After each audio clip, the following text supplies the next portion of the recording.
कम समय में ये इंपॉर्टेंट एडजस्टमेंट कवर करना चाहते हो तो ये लेक्चर आपके लिए है। Subscription received includes 3000 for 18-19 and outstanding subscription for 19-20 so and so. Now बच्चों हमें पता है that जो इनकम एक्सपेंडिचर होता है वहां पे इस साल से रिलेटेड इनकम दिखेगा whether it is received or not received, okay, but it has to belong to this year. This year मतलब कौन सा साल है ये 1920.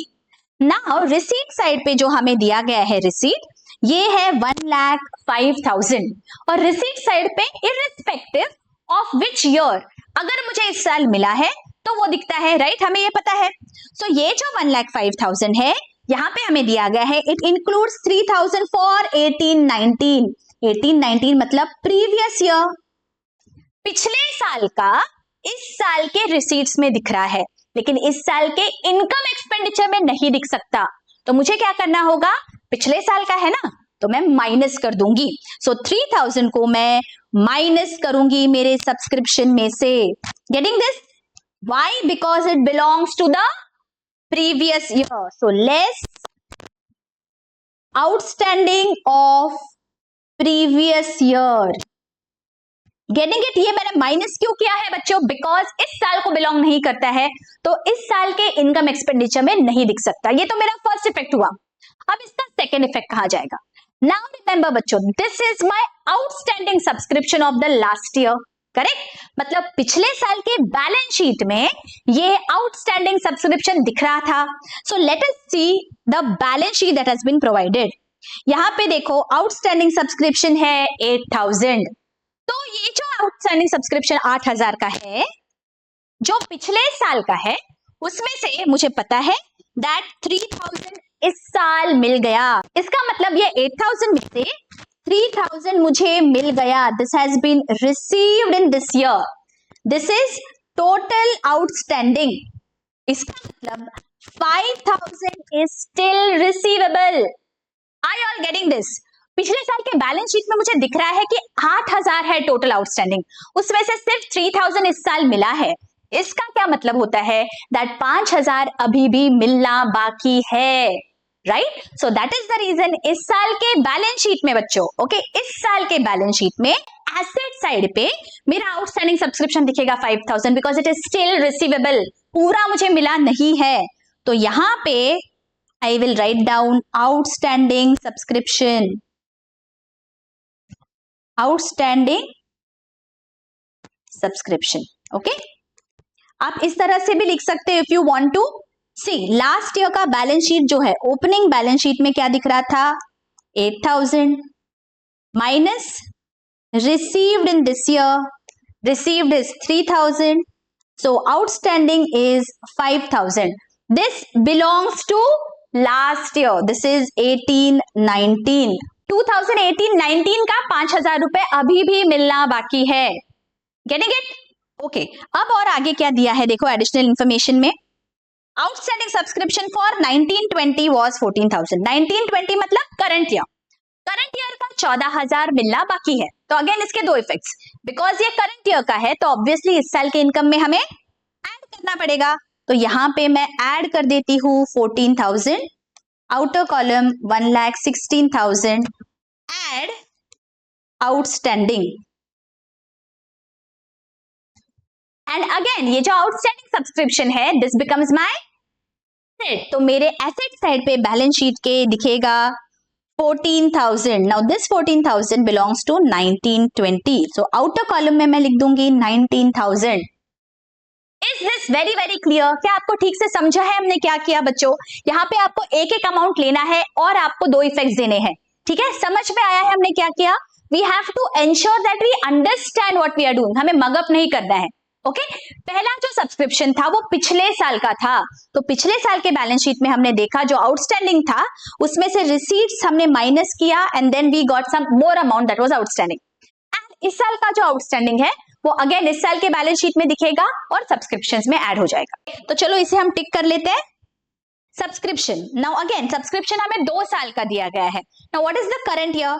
सी current year is 19-20, right? So current year से रिलेटेड जो भी रहेगा इनकम या एक्सपेंस ये मेरे इनकम एक्सपेंडिचर में जाएगा। लेकिन जो पिछले साल का है 18-19 से रिलेटेड है, इसका मतलब ये पिछले साल का है, तो ये ओपनिंग बैलेंस शीट में दिखेगा. So this will also appear in my opening balance sheet. Please be very very attentive. पिछले साल का है तो पिछले साल के बैलेंस शीट में जाएगा. पिछले साल का बैलेंस शीट मतलब हमारा ओपनिंग बैलेंस शीट. ओके, अब ये जो सब्सक्रिप्शन है ये मुझे इस साल मिला है, इसका मतलब पिछले साल ये क्या था, इसका मतलब पिछले साल ये आउटस्टैंडिंग था, इसीलिए इस साल मिला है, राइट. और कोई भी इनकम अगर आउटस्टैंडिंग होगा दैट बिकम्स आवर एसेट. तो पिछले साल के बैलेंस शीट में मतलब ओपनिंग बैलेंस शीट में हमें इसे एसेट साइड पे दिखाना है as outstanding subscription. Please remember this, outstanding है ये मेरा पिछले साल का, इसीलिए मुझे इस साल मिला है. ओके, एडिशनल इंफॉर्मेशन में और भी कुछ होगा तो वी विल सी, बट ये तो पक्का पता है दैट ये जो 4000 है ये पिछले साल को बिलोंग करते हैं, तो पिछले साल के बैलेंस शीट में दिखेंगे. ओके, फर्स्ट क्या है देखो, जय हनुमान व्यायामशाला has 5000 members paying subscription of 50 each. तो जैसे कि हमने देखा टोटल 2,50,000 सब्सक्रिप्शन होना चाहिए इस साल के इनकम में. अब देखो इनकम एक्सपेंडिचर में सब्सक्रिप्शन कितना दिख रहा है 230, यहाँ पे मुझे दिखाना है 2,50,000, राइट, बिकॉज 5000 मेंबर्स है और 50 रुपीज ईच है. नाउ ये जो डिफरेंस आ रहा है 250 माइनस 230 दैट मीन्स 20,000. ये क्या है, ये सब्सक्रिप्शन रिसीवेबल है. This is my outstanding subscription. देखो बच्चों यहाँ पे आपको डायरेक्टली नहीं दिया गया है दैट 20,000 आउटस्टैंडिंग है, you have to find out. Indirectly आपको दिया गया है, so you have to be very very attentive here. Okay, so यहाँ पे 2.5 लाख टोटल था, मिला हमें सिर्फ 230. इसका मतलब ये होता है दैट 20,000 अभी भी रिसीवेबल है. सो दैट इज वाई यहाँ मैं लिख दूंगी एड आउटस्टैंडिंग सब्सक्रिप्शन. और तुरंत इसका सेकेंड इफेक्ट, ये जो इनकम है रिसीवेबल है that means this becomes my asset. तो मेरे बैलेंस शीट में 20,000 दिखेगा. बैलेंस शीट में चलती हूं, यहाँ पे मैं लिख दूंगी आउटस्टैंडिंग सब्सक्रिप्शन 20,000. चलो टिक कर लेते हैं. बैलेंस ब्रॉट डाउन दिया गया है. ओके, आगे सब्सक्रिप्शन. अभी सब्सक्रिप्शन इनकम 3 साल का हमें बाइफर्केट करके दिया है. Now which is the current year बच्चों, करंट ईयर इज 1920. ओके, सो 1920 से रिलेटेड जो इनकम होगा वही हमारे इनकम एक्सपेंडिचर अकाउंट में जाएगा. रिमेंबर हमने बेसिक लेक्चर में देखा है what is the difference between receipts and payments account, income expenditure account. सारे जो भी इनकम या एक्सपेंसेस इस साल को बिलोंग करते हैं irrespective of whether they are received और नॉट, सारा दिखेगा हमारे इनकम एक्सपेंडिचर में. लेकिन अगर वो पिछले साल का है या अगले साल का है वो रिसीट्स में दिख सकता है लेकिन वो इनकम में नहीं दिखेगा. अगर किसी ने वो बेसिक लेक्चर नहीं देखा है बच्चों, I urge you all to go and check that lecture out, because without that lecture आपके बेसिक्स क्लियर नहीं होंगे and then you will not understand the logic behind all this. Okay, please ensure that you go through that basic lecture. Simple language में I have explained that receipts payments में कौन से items जाते हैं, कौन से आइटम्स इनकम एक्सपेंडिचर में जाते हैं और वो क्यों जाते हैं. वंस यू अंडरस्टैंड द क्यू, you understand the logic, then everything will become very very easy for you. Okay, तो यहाँ पे 1920 से रिलेटेड जो सब्सक्रिप्शन है that is 83,000, that will go to my income and expenditure account, right? Now what about the subscription जो 18-19 के लिए मिला है. Okay, तो ये जो है ये शायद पिछले साल का आउटस्टैंडिंग था जो इस साल मिला हुआ है. तो हम एडिशनल इंफॉर्मेशन देखेंगे और पता करेंगे कि इसका क्या करना है. ऑलराइट, एंड 2021 से रिलेटेड भी सब्सक्रिप्शन मिला है, इसका मतलब अगले साल से रिलेटेड कुछ सब्सक्रिप्शन मुझे आज ही मिल गया. That means this is my subscription received in advance. तो अगर हम बैलेंस शीट बनाएंगे तो बैलेंस शीट में दिस विल अपीयर, राइट. तो यहाँ पे मैं बी लिख लेती हूँ. आगे सबसे पहला क्या है, outstanding subscription for the current year 7,000. मतलब इस साल का कुछ सब्सक्रिप्शन है जो अभी तक हमें नहीं मिला है. तो अगर वो इस साल को बिलोंग करता है तो इस साल के इनकम में हमें ऐड करना होगा. So here I will go to my income side and here I am going to add 7,000 outstanding subscription. Add outstanding और तुरंत इसका सेकंड इफेक्ट देना है. Okay, For every adjustment, please remember to give the second effect. Okay, second effect क्या आएगा? Because this is outstanding subscription, this is my income, तो this will go to my balance sheet on the asset side. लेकिन इस particular problem में बच्चों हमें balance sheet बनाने के लिए बोला नहीं गया है, लेकिन I want you all to revise this adjustment in your mind कि सेकेंड इफेक्ट क्या आएगा, because most of the times you will be asked to prepare the balance sheet as well. Okay, this is a one off problem जहां पे आपको नहीं पूछा गया है, तो अगर आपको आदत नहीं होगी then there is a high chance that you will miss out. Okay, तो just revise in your heads that okay second adjustment balance sheet में जाएगा. ओके और ओपनिंग बैलेंस है आउटस्टैंडिंग सब्सक्रिप्शन का, इसका मतलब ये जो सब्सक्रिप्शन है ये कौन से साल को बिलोंग करता है बताइए मुझे, ये आउटस्टैंडिंग है ना, तो ये पिछले साल का है because initially it was outstanding last year.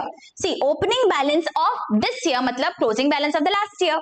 So last year this was outstanding मतलब it belongs to the previous year. If it belongs to the previous year, it will not be shown in the income expenditure account of this year, isn't it? Because income expenditure सिर्फ current year के expenses और income को दिखाता है. So ये जो income है वो पिछले साल का है, लेकिन इस साल का जो रिसीट है, ये जो रिसीट है इसमें ये इंक्लूडेड है बिकॉज इस साल के रिसीट में वो मिला हुआ है, वो इस साल मिला तो इस साल के रिसीट्स पेमेंट्स में आ जाएगा, बिकॉज रिसीट्स पेमेंट्स ये नहीं चेक करता ये कौन से साल का अमाउंट है, यहाँ पे अगर वो मिला है तो वो दिखने वाला है, तो हमें क्या करना पड़ेगा, ये रिसीट्स में से इस अमाउंट को हम माइनस करेंगे. Why? Because it does not belong to this year. I am repeating, it belongs to the previous year. तो हम क्या करेंगे, इसे हम माइनस कर देंगे. सो 9000 को मैं माइनस करूंगी मेरे इनकम से. So less outstanding of previous year या outstanding in the beginning of the year, आपको जो भी लिखना है आप लिख सकते हो. ऑलराइट, और ये जो outstanding at the end of the year है 10,000, ये क्या है, अगर एंड में आउटस्टैंडिंग है मतलब it belongs to this year. अगर इस साल का इनकम है तो वो इस साल के इनकम एक्सपेंडिचर में दिखेगा irrespective of whether it is received or not, right? So that is the reason ये जो 10,000 है मेरे इनकम में ऐड होंगे. So यहाँ पे I am going to add outstanding of current year 10,000. Getting it? अच्छा, आगे क्या दिया है देखो, subscription received in advance, beginning में 8,000 है. अब एडवांस में मिला, इसका क्या मतलब हुआ, बिगिनिंग में था ना, मतलब पिछले साल ये एडवांस में मिला था. अगर पिछले साल का एडवांस है मतलब वो इस साल को बिलोंग करता है, right? If you go in the previous year और हम बोलेंगे बाबा ये एडवांस में मिला है मतलब ये इस साल को बिलोंग करता है, और अगर वो इस साल को बिलोंग करता है तो वो इस साल के इनकम में दिखना चाहिए, करेक्ट? तो दैट इज द रीजन 8,000 हम ऐड कर देंगे. प्लीज रिमेंबर दिस, अगर मेरा एडवांस में मिला हुआ है, in the beginning of the year दिख रहा है, that means it belongs to this year. And if it belongs to this year, even if it is received और not received, it has to be added in this year's income. तो मैं 8,000 को यहाँ पे add कर दूंगी. Add received in advance last year या previous year. alright, और ये जो end of the year में हमें received in advance दिख रहा है 6,000. अगर इस साल मुझे एडवांस में कुछ मिला मतलब वो बिलोंग करता है मेरे नेक्स्ट ईयर को, करेक्ट? और वो नेक्स्ट ईयर का इनकम है, तो इस साल के इनकम में वो नहीं दिखना चाहिए, बिकॉज इनकम एक्सपेंडिचर में सिर्फ और सिर्फ वही अमाउंट्स दिखते हैं जो करंट ईयर को बिलोंग करते हैं. whether they are received in this year or not received in this year, that does not matter.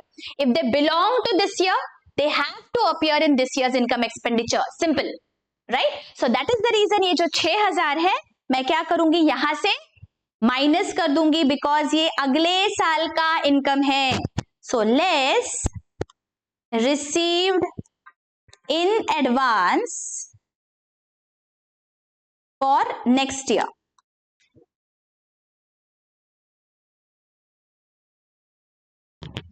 Is this very clear? क्या सब्सक्रिप्शन का आपको समझ गया एडजस्टमेंट हमने क्या किया बच्चों? आपको हमेशा एक ही सवाल पूछना है, ये जो अमाउंट है ये इस साल को बिलोंग करती है या पिछले साल को बिलोंग करती है या अगले साल को बिलोंग करती है. जो भी अमाउंट इस साल को बिलोंग करते हैं आपको इस साल में ऐड करना है, जो अमाउंट्स अगले साल को बिलोंग करते हैं या पिछले साल को बिलोंग करते हैं आपको बस उसे माइनस करना है. Very easy. Okay, you have to get your concepts clear बच्चों. ओके, ये बहुत इंपॉर्टेंट है सब्सक्रिप्शन का एडजस्टमेंट. आई होप आपको बहुत अच्छे से समझ गया है. ओके अगर अच्छे से समझ गया है, don't forget to hit that like button and do comment and let me know that आपको लेक्चर्स कैसे लग रहे हैं। Thank you so much. तो यहाँ पे बच्चों अभी पहले हम ये अमाउंट लिख लेते हैं, बैलेंस। This is 1,03,300। ऑलराइट, अभी ये तो फर्स्ट इफेक्ट हुआ ना बच्चों, एडजस्टमेंट्स के हमेशा दो इफेक्ट्स होते हैं। अभी हमने क्या किया, सिर्फ इफेक्ट दिया है इनकम एक्सपेंडिचर में, और क्या इफेक्ट्स आएंगे, now B very very attentive. ये जो भी इफेक्ट्स है ओपनिंग बैलेंसेस के, वो ओपनिंग बैलेंस शीट में जाएंगे, करेक्ट, और जो भी क्लोजिंग दिया हुआ है वो हमारे क्लोजिंग बैलेंस शीट में जाएगा। नाउ आउटस्टैंडिंग सब्सक्रिप्शन 10,000, ये क्या है, ये मेरा इनकम है जो मुझे फ्यूचर में मिलेगा। दैट मींस फ्यूचर में जाके मुझे कुछ इकोनॉमिक बेनिफिट होगा, और अगर फ्यूचर इकोनॉमिक बेनिफिट होगा so that becomes my asset. तो ये मेरे बैलेंस शीट के एसेट साइड पे 10,000 दिखेगा। So let me go to my balance sheet and here I am going to write down outstanding subscription 10,000। Okay, और यहां पे रिसीव्ड इन एडवांस है 6,000। This is received but it belongs to the next year, so there is an obligation for us, so that is the reason ये मेरे liabilities में दिखेगा, received in advance 6,000, subscription